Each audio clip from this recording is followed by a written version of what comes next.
آج کے اکانومک اور کموڈیٹی راؤنڈ اپ کے ساتھ میں ہوں آپ کا ہوسٹ علی محمد عثمانی۔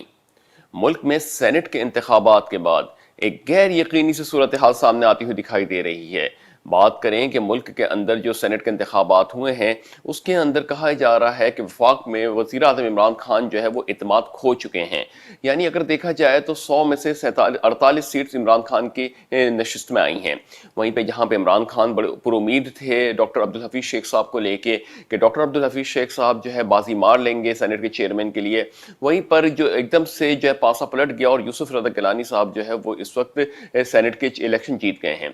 یہ تمام تر صورتحال جو ہے وہ اس بات کا پیش خیمہ دے رہی ہے، کہیں کہیں کہا جا رہا ہے کہ وزیر اعظم اعتماد کھو چکے ہیں پارلیمنٹ کے اندر اور اس کے تحت ان کو اسمبلی تحلیل کر دینی چاہیے۔ وہیں پر وزیر اعظم عمران خان صاحب نے ارادہ کیا ہے کہ ہفتے کے روز اعتماد کا ووٹ لیا جائے گا اور اس کے بعد جو حکمت عملی تیار کی جائے گی۔ وزیر اعظم عمران خان صاحب یہ بھی کہہ رہے ہیں کہ اگر وہ اعتماد کا ووٹ نہیں لے سکے تو وہ اپوزیشن میں بیٹھنے کے لیے تیار ہیں۔ یہ تمام تر صورتحال ہے تو اس کے اوپر ذرا بات کرتے چلیں کہ اعتماد کا ووٹ لینے کا رائٹ وزیر اعظم کو ہے یا پھر صدر پاکستان کو ہے۔ آئین کے تحت جو ہے وہ اس کا جب ہمارے وفاقی صدر ہوتے ہیں تو یہ صدر کو یہ لگتا ہے کہ اگر وزیر اعظم اعتماد کھو چکے ہیں اسمبلی میں تو پھر وہ ایک ریکویزیشن موو کرتے ہیں اور وزیر اعظم سے کہتے ہیں کہ آپ اعتماد کا ووٹ لیں۔ تو یہ چیز کے اوپر جو ایک بڑا مسلسل بات چیت ہو رہی ہے کہ